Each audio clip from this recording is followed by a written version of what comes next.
Hello everybody, welcome to my channel. My name is Caro and what we do here is I share some videos about the books I love and some reviews that might be interesting to you. And today I'm making this special video about a question that I've been receiving very often in my Instagram account. If you don't follow me, you can find me as ¿Qué lees, Caro?, which in English means what are you reading, Caro? I know it's a little bit difficult to get by my voice, so I'm gonna put the name of my account in the description in case you want to follow me there as well. But today what I want to do is to share with you 4 books, because I've been receiving very often this question of what can I read if I want to learn about feminism, but in a not too intense way.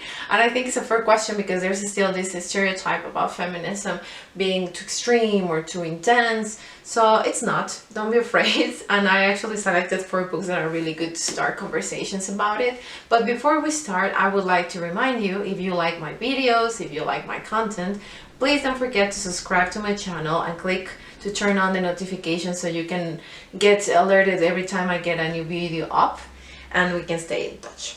And that being said, let's start. So as I said, I have 4 books here that I think they're really good to start learning about this topic and that you can share with that person in your family that don't like feminism that much, or that friend that is not very sure if she or he or they consider themselves feminist or not. So let's start. The first book is this one, We Should All Be Feminist, by Chimamanda Ngozi Adichie. I'm not so sure if I'm pronouncing it well, I hope so, otherwise please let me know. But this is actually more than a book, it's an essay. Look how thin it is. You can read it in an hour or so.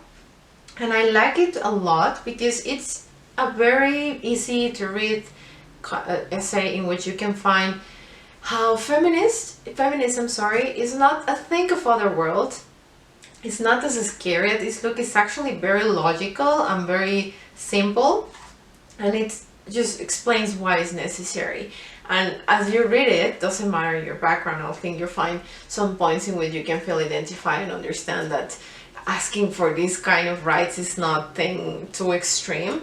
So this is actually a book that I like and that I give to my friends when they are asking me about how to start with feminism, because it opens conversations. It's very easy to read, not very intense or theoretical, so that way people can talk about it. It opens and gives some space for discussion. So if you want to start discussing with someone else or just yourself, this is a great book because it has enough room for talking and it has enough room to letting people feel understood without pointing at anybody. So this is a great book to start, even a mini book club if you like.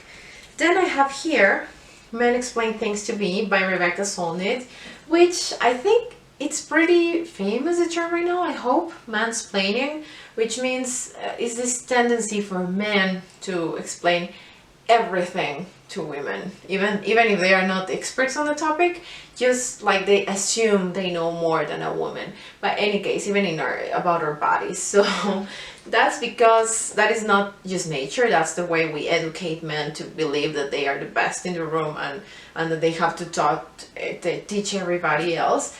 But the term was actually created by Rebecca Solnit, or at least most of the people attributes it to her. And in this book, which is a series of essays about why is feminism needed, she starts with an essay telling the story about how she came up with this term, which is actually a very fun story and probably you will feel identified with it.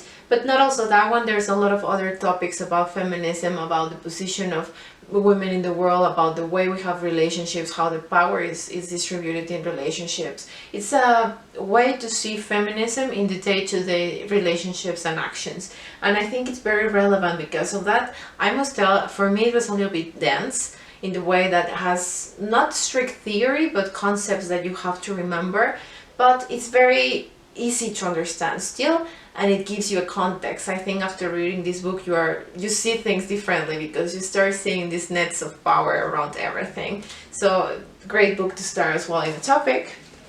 Then I have these that I have mentioned it in I'm not so sure how many videos because it's really my favorite. I even put it in my top 2020 videos review, 2020 books review, because it's really my favorite. Look how many notes I made. This is a book that just blew my mind so many times, and I'm not so sure that it's in English. I've been looking for it because I really want you to read it. I haven't found it, but the name is Leonas y Zorras from Clara Serra. I will really let you know once it's in English, but I can tell you what is it about. So the whole point, and Clara Serra is a politician and also a writer and activist about feminism, but she has a lot of experience in putting feminism into practice and into public policy, because I think feminists, doesn't matter the school and the trend, tend to go to that ideal place in which everything is perfect and that's where we want to get. But not a lot of people thinks about how are we going to get there, what's the plan of action, what's the path we should follow. So Clara Serra does that great job of thinking about it, of kind of framing the path we should follow, what actions we should do, how do we do feminism, something that is actually worth it for a lot of people, and not only for intellectuals or very rich ones or white people even. So it's a great book in that sense that it gives you tools to make yourself a feminist that puts hands into action and not only like speaks about it. So I like it a lot. I still need to find it in English. I hope they translate it soon. It's even sold out in Spanish, so be patient. It should be at some point, but oh my god, it's really a great book. It's necessary that everybody reads this. And the last one that I've been told is in English. I haven't personally found it myself, but it's from a Mexican journalist she's so great and so committed to social causes. Her name is Lydia Cacho, and this book is called Ellos Hablan, which means they, as in men, talk.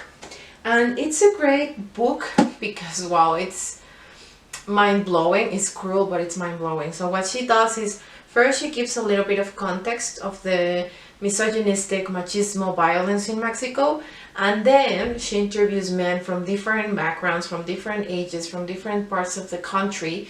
And we say in Mexico, we peel them as an onion, because she starts talking to them, interviews them, makes them question, but they start going through their lives, through their relationship with their mothers, with their fathers, in school, in society, and you kind of start seeing in between the lines this connection line about how we are educating men and how they are also victim of the patriarchy, without of course taking the responsibility of them, because they make violence and that's not justifiable, but it gives you the tools to understand why men act like they do, especially in countries where the violence is extreme. I recommend this book a lot to my male, not Mexican friends, because I think for people not living in Mexico and not being inside this culture, it's very difficult to understand how come we have these numbers, horrible numbers of violence. So they come to me and say, hey Carol, but I really don't understand how a man can murder a woman just like that. And it happens 12 times per day in Mexico, which is awful. And I totally get it that it is not normal. However, in this book you understand it. And I think the problem is we're looking at the very end. We're looking at the man who murders a woman, which is the latest point of violence, the most extreme point of violence against women. But it doesn't happen from the morning to the night. It's just a process in which how are we educating the man is turning into men being not emotionally capable to express themselves, finding violence the only way to get out, having so much depths inside themselves that cannot solve. So this book, I don't want to extend, but it's such a great book.